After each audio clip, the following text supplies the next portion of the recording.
Golden State Warriors nagpaulan ng 28 3-pointers laban sa Sacramento Kings. Matindi ang pinakita ng Golden State Warriors sa kanilang katatapos lamang na preseason game kontra sa Sacramento Kings, matapos makapagtala ng 28 sa kanilang 52 3-point attempts. Ito na ang pinakamaraming 3-pointers na naipasok ng Warriors sa isang laro sa kasaysayan ng team.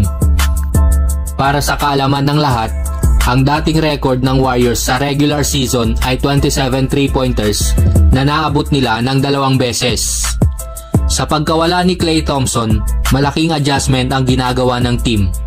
Ayon kay Coach Steve Kerr, kahit wala na si Klay, may mga bago silang shooters na maaasahan. Pinuri niya sina Jonathan Kuminga, Andrew Wiggins, Brandon Podziemski, Moses Moody at DeAnthony Melton na kaya mag-step up at tumira ng mas maraming 3-pointers.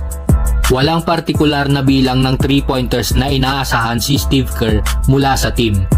Pero gusto niyang makita si Kuminga na tumira ng ilang magagandang 3-pointers kada laro at si Wiggins na makakakuha ng 6 hanggang 7. At yan ang nagustuhan ni Steve Kerr sa team nila. Mas malalim ang lineup pagdating sa shooting. Maraming mga players na pwedeng pumasok at tumira ng 3-pointers. Sa laban nila kontra sa Sacramento Kings, kitang-kita ang galawan ng Warriors.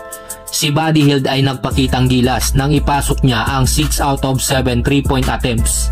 At ayon sa kanya, mas gaganda pa ang kanyang shooting habang bumabalik ang kanyang kondisyon mula sa off-season. Si Jonathan Kuminga naman ay nakapagpapasok ng 4 out of 7 attempts. Samantalang si DeAnthony Melton ay nakatama rin ng 4.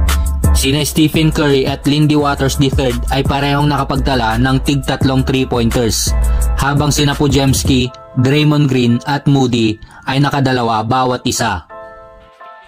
Isang highlight ng preseason para sa Warriors si Brandon Podziemski na siyang nanguna sa assist sa kanilang laban na may kabuuang 8 assist. Ayon kay Podziemski, malaking papel ang kanyang ginagampanan para makonek ang mga starters at second unit, lalo na sa pagkawala ni Chris Paul bilang backup point guard.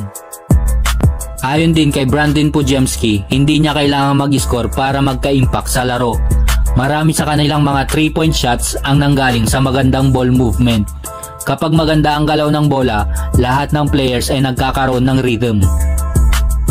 Kahit wala na si Klay Thompson, lumalaban pa rin ang Warriors gamit ang kanilang malalim na lineup at shooting abilities.